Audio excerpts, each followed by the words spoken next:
Hello and welcome back to another video in my Granny Square book challenge series. We are now up to book and square number 13, and this book is An Offer from a Gentleman by Julia Quinn. Now this is the third book in the Bridgerton series and it focuses on Benedict Bridgerton. So if you're familiar with the Bridgerton books or the series, you'll know that each book is a typical romance story with a happily ever after. So I think it's going to be quite hard for me to talk about this one without spoiling it for people. So if you are planning to read this book or watch the series, it might be best to mute this and skip to the end, see what I've done with the square, because although I'm not intending to put any big spoilers in, it's going to be hard not to spoil it just because of the nature of the books. So this book, as I said, follows Benedict Bridgerton and Sophie. Sophie is an illegitimate daughter of an earl, and she ends up working more as a maid for her stepmother after the earl dies. And it is very much a Cinderella retelling. Unlike the first two Bridgerton books, which I have read, the love interest being of a lower class does introduce some sort of power dynamics to the book that, although obviously women had less power in those times anyway, so in the first two books the women were always naturally had less power. They were from good families, they were on the same social standing, so there were slightly less issues with the power dynamics in those ones. Whereas this one, although Sophie's father was an earl, she was illegitimate. She's working as a maid. She's a woman.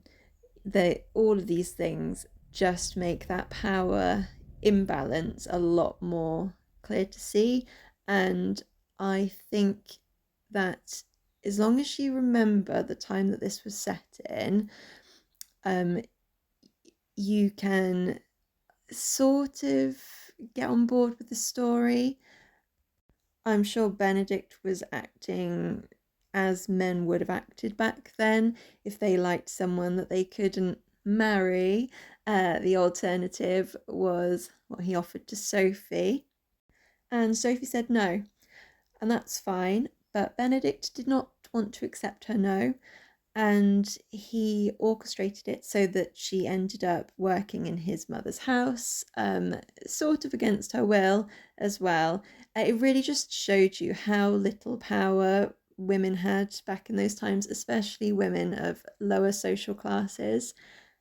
And in this series, Sophie does reciprocate the feelings, so it's not so creepy, I suppose. But if she had said no and she didn't want anything to do with him, I'm not sure if he would have acted any differently towards her.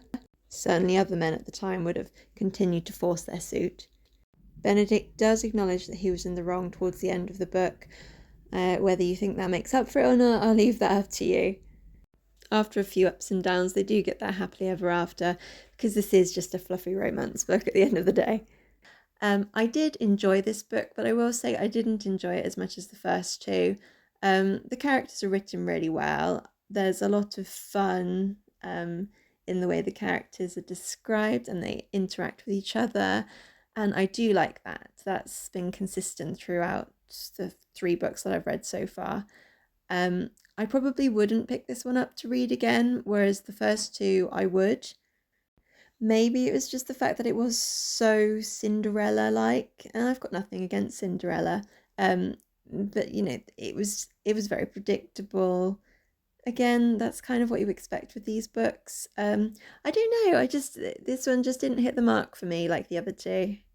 What I do like about the Bridgerton books is that they're all in order. It's not all happening at the same time. So you have Daphne's story, and then the next book you can see Daphne and Simon. They've got, kids, and then it was Anthony and Kate in the second book. So then in this book, it mentions Anthony and Kate and their children, and it's quite nice to get little snippets of what's happened after the last books. So that is nice, and Yeah, it was okay. I liked it enough. I finished it very quickly, so I suppose that says something. Yeah, a nice, quick, easy read, fluffy, romantic, a little bit iffy in places with this one with the power dynamics, but that was what things were like at the time. So as long as you can look past that, I think you'll probably enjoy the story.